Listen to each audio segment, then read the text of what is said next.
And welcome in, ladies and gentlemen. We have a great opportunity to sit down with one of the area's best baseball coaches of one of the area's best baseball teams here in 2024. A young man who has been to the top of the mountaintop just years ago, 2018 state champion baseball coach, and has been a great coach ever since for the South Range Raiders. Ladies and gentlemen, this time we would invite and welcome my good friend, Mr. Jim Hanek. Jim, how are you? Good. How are you doing? I'm doing well, doing well. You guys just getting back from Myrtle Beach, a successful trip down there. You said right before we jumped on here, perfectly timed because nobody was playing anything back home, and we were able to play some great ball down in Myrtle Beach and some late night games and able to get some dubs down there. For you, what makes a successful trip down to Myrtle Beach and coming back? Well, it helps when spring break falls early, just due to the fact that you're able to take advantage of good weather there, and usually we're not getting good weather back here. So usually you come back, I should say, ahead, so to speak. Teams up here didn't play as many games. You played more games down there. The team building, the camaraderie. I mean, wins and losses, yes. I mean, those are important. But they're, the team building, the camaraderie that you get from a trip like that, from, basically the players, living together for the week, eating together, doing activities off the baseball field together. It just really brings the team closer together. And then, to come back and get 4 W's down there, play 5 games, go 4-1, just adds to the benefit of it. Now, obviously, with it being Masters Week, there's a lot of people talking about traditions. What are some of your favorite traditions as you're down there at Myrtle Beach? We do the Rios night. That's when Rios. This year, I mean, there were a few kids that they tried to out eat each other. Boy. It didn't end very well late in the evening, but. And looking at some of the kids that were trying to say, well, I'm gonna try to out eat him, and I'm saying you don't got a chance. Like, I don't know what you're trying to do, but God bless you, but I don't think you have a chance. This was the first year I didn't get dessert. I went all meat, no salad bar, none of the fluff. I just went all meat, and I couldn't even eat dessert. I had one kid who ate his dessert, finished another kid's dessert, and then finished another kid's dessert. Holy cow! I don't even want to think about it. He left a little bit on the table. If you're finishing 3 desserts, you left a little bit on the table during the meat session. Yeah, that's the way I look at it too. Like, I wasn't going to get cheated there. Like, I can have cheesecake anytime, even though I am a cheesecake connoisseur and love it. I can have it anytime. So, connoisseur, he says. Yes, yeah. Yeah. Okay, so let's take it. Let's step into the cheesecake world for a minute here, Jim. All right. What's the best cheesecake? Where does it come from, and what's the flavor? I mean, I'm partial to Cheesecake Factory cheesecake, of course. I mean, they're better be the number one. They're right? named after. I mean, you would think, right? It's got to be good. Nicolini's in the area, good cheesecake. Steamer's restaurant, great cheesecake. Matter of fact, Steamer's, it's the peanut butter pie, the homemade peanut butter pie. It's the only time I go away from cheesecake is if I'm at Steamer's. That's the one, huh? Yes, the owner's mother makes it. I mean, homemade. Oh yeah, yeah. I mean, if you're allergic to peanut butter, obviously it's not your thing. Yeah, you're out, but it might be worth it in that. You don't know. Yeah, you might want to roll the dice. For you, obviously, this has been a special start to the year. You've got guys that are coming out of the woodwork. You've got guys that you've had expectations for the last year or so, pardon me, that are coming out. Tyler Wardle has been absolutely clutch. Probably in my eyes, and obviously looking at Game Changer and the write-ups on YSN, one of the most clutch hitters in the entire area, if not the entire network on YSN. For you, what have you seen in that particular senior, in Ty, being able to build on what his experience is, and then in those moments with his back against the wall come through for the South Range Raiders? He's worked hard. I mean, he continues to work hard. He really puts a lot of work in, and I think back to where he was at his freshman year, and it's just crazy the amount of growth that he's amassed right over the course of now 4 seasons, into his 4th season as a senior. He's team captain.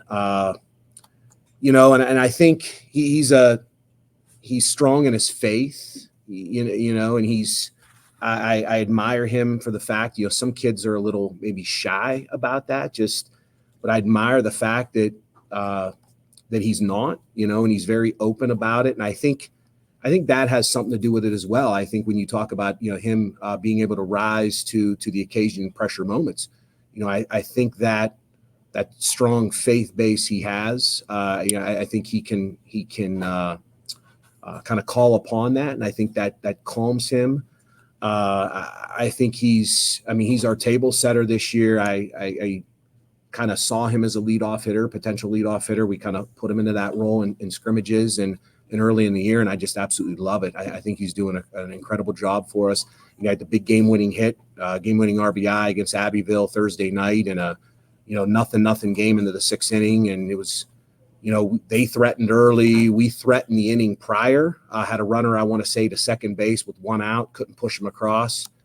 And then, in that next inning, just a huge, I want to say 2-strike. And a lot of his hits have come with 2 strikes this year. And it was I think a 2-strike single through the right side. And we were able to plate, I'm trying to think who was it. So Andrew Bryan, I want to say, was at second base, able to plate him and go up 1-0 and hold on. Is that you've been doing this for long enough to know and have had so much success at South Range. Is that a scenario where you see that coming up the pike, that leadership that guys like Ty bring, and you look at Tyson Terajak, you look at what Connor Brogan has been able to bring to you, on the mound this year and other places throughout the field. You've had special groups in the past, obviously, and they've gone on and done great things. Is this another one of those groups that you look at and you go, wow, this has the potential to be really special at the end of this year? Yeah, I think so. We lost. Losing Shane Lindstrom, using Billy Skripak last year, Nick Plunkett is a key player, Joey A, right? We didn't lose many seniors last year. So, we're a young team, but at the same time, we returned a lot of players. We didn't lose a lot off last year's team. And I really think depth, you look at our pitching staff, I think our depth is incredible. I would put it up against any team in the area. I really would. I'm not discrediting anybody else, but I really believe in our guys. I really believe in the pitching that we have. And so far, down in Myrtle, when you got to play 5 games and you got to go deep into your staff, and a lot of quality. We were 60%. One of the stats we kind of look at is wanting to be above 60% strikes, and we were above that mark. Every pitcher down in Myrtle Beach was above that mark. I think they just did a great job commanding the strike zone. And when you throw strikes and locate and can change speeds, you can keep opponents at bay and you can win baseball games. This is a league in the NE8 that you hear a lot about football throughout the year. Even in April and May, we're hearing about football. This is a really, really good NE8 baseball year. When you look at this, the competition that you have in your own league, is it an iron sharpen iron situation for you guys as you prepare to hopefully, defend a championship in one and maybe battle for another state championship here in 2024? Yeah, I think it is. You're playing bigger schools. I want to say it's us in Lakeview, our Division III schools, and then you look at the other teams in the league, and they're a division higher than you. So, you're playing bigger schools, you're playing good competition, and you're seeing those teams, you're seeing their ones, you're seeing their twos in league play, and there are a number of teams, I think, in the league that have a shot to win it this year. So it's not it's a level playing field in that regards. There's a lot of good baseball teams, and we're kind of excited. We're 2-0 right now in the league, and we're excited to kind of get after it in league play here and see how the dominoes fall. You look at the history since YSN has been around, at least, and this has been a heavy pitching program. You talked about your depth with your pitching staff this year, but the offense, Jim, has come around, and they've been clutch. They've been big. We saw the numbers that you put up the other night at Scene Park. For you, is it nice to have that balance where you can rely on a little bit of offense, maybe if your pitchers have an off night or vice versa?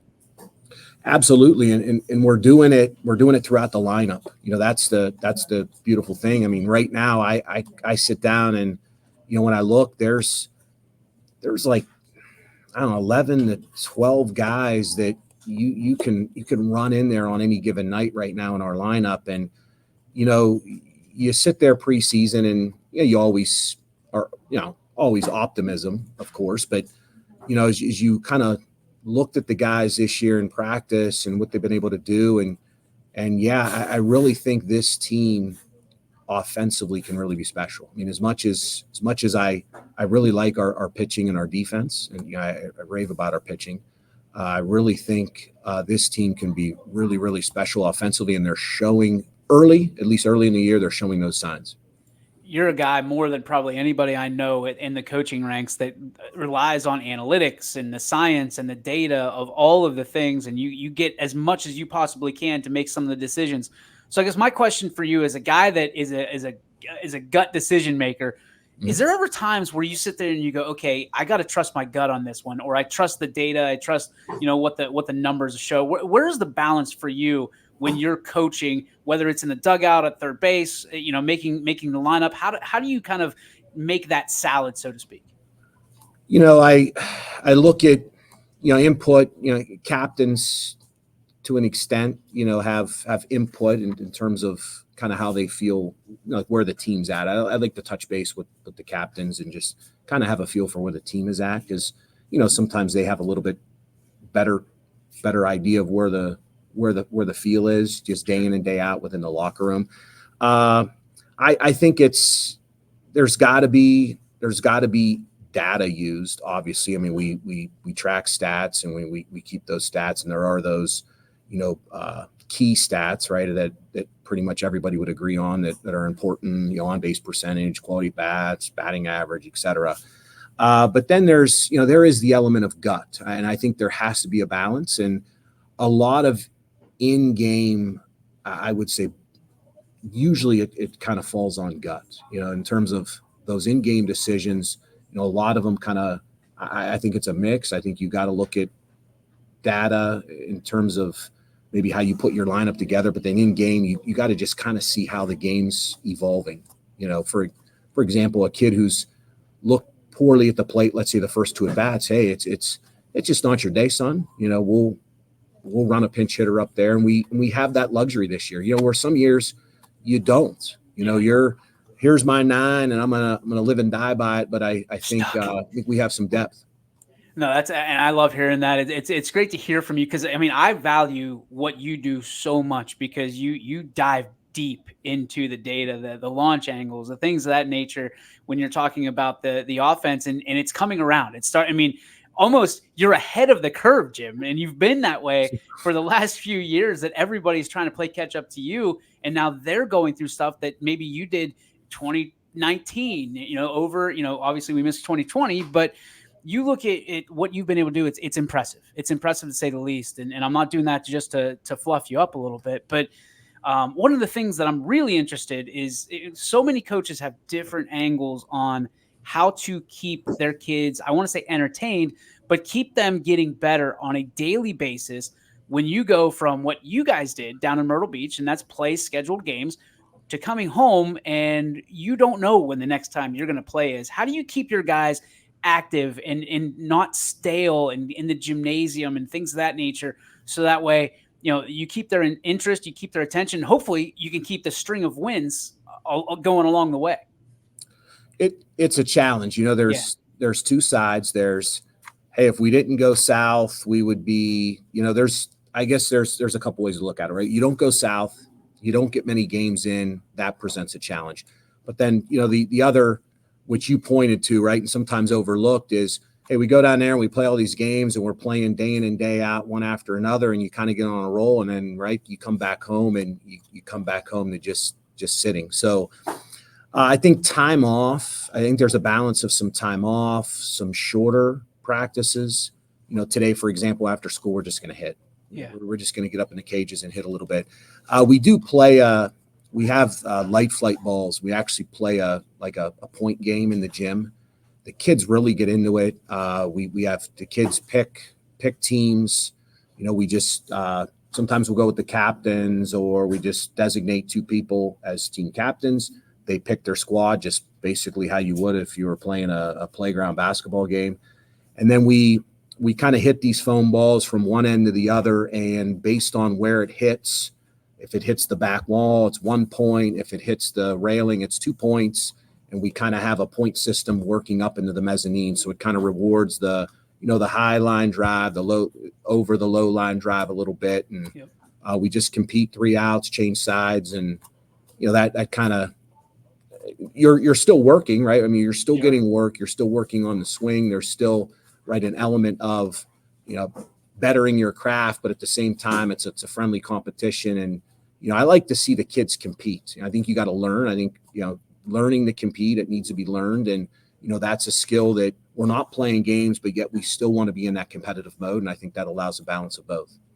Competition's key, always is. Last question I have for you, and this is going to be interesting because this is a question that, I guess, a topic that has kind of arisen this year here locally, and it comes to do with success and how people value and view success. And as someone who has won the ultimate game and ultimate series in the OHSA tournament in 2018, there's a lot of coaches, Jim, that are being judged on what they, both baseball and softball, by the way, that have, how many state championships have you had? How many have you brought back to this community? And I think that, South Range is very interesting because it's a small community, but a very powerful one that is very good at and excellent in a lot of different places to bring back championships like you've done and like others have done at South Range. But others in other communities are being judged because they haven't brought any back. For you, what words of wisdom would you pass along to maybe these coaches, these communities, for expectations for a state championship and how truly challenging it is to get one any year, let alone year after year? Well, I mean, I think, ultimately, right, what are you here for? You're here for the kids, you're here to serve the kids. And, I mean, winning a state championship, it's great. I mean, I think it's every coach's, it's their aspiration. I mean, everyone wants to, right? I mean, especially if you've been there, if you've went down to those games and you've watched the dog pile, which, I did for several years before I was married and had, obligations that, would keep me from just making that big weekend trip when it was down in Columbus. But you watch that and you just can't help but just, man, I would love that. I would love to have that moment. And unfortunately, right, I mean, currently with 4 divisions, there's 4 teams that get to end their season in that manner, right, in each division. And I think if you're judged solely on that and you're looking at that as the ultimate goal and nothing else matters, I think you're missing a lot. I just think you're missing the impact that you have on your players day in and day out. They're learning life lessons playing the game of baseball, and you're making those players better. So we kind of take we want a developmental approach. I want each and every one of my players to come on my program better, just better ball players, better kids. And look, when they come out, I want them to be well-rounded adults, right? I mean, they're moving on from high school, they're young adults, right? And I want them to be able to go on and major in whatever they're majoring and be successful in school, be successful fathers someday, right? And raise families of their own. So I think that aspect's important. And look, to what you said about winning a state championship and getting to that, even just getting there, there's an element of luck. There's skill. Don't get me wrong, but I look back and you referenced the 2018 team. I look back. There were a few moments throughout that tournament that, I mean, the line drive. Yeah, I mean, it could have went either way. I mean, the championship game could have went either way. You're talking a line drive down the third base line that was foul by 4-6 inches. If that ball's fair, maybe we lose 4-3. Yep.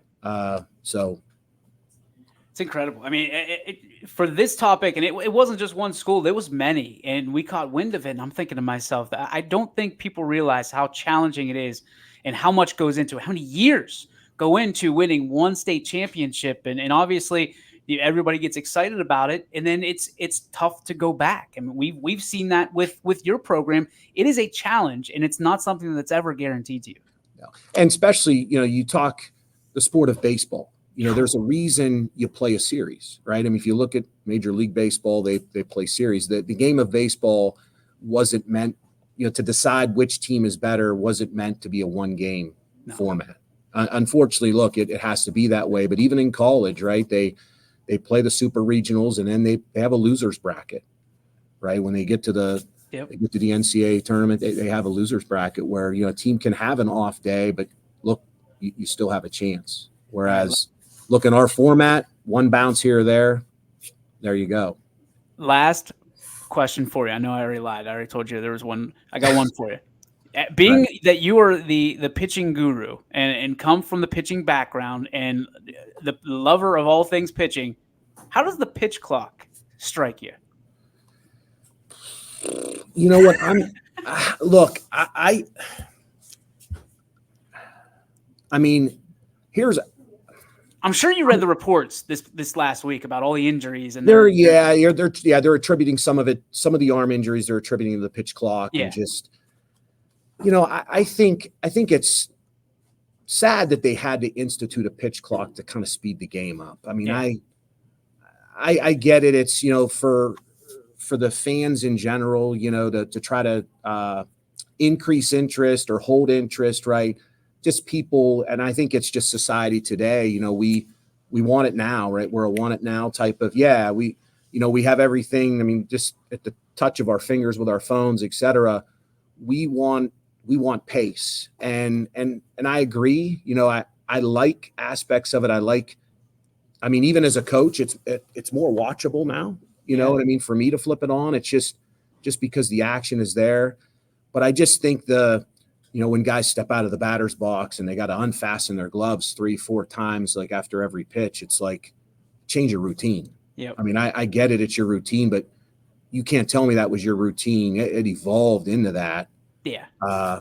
If the OHSA came to you right now and said, "Hey, we want to deploy the pitch clock," what would you say?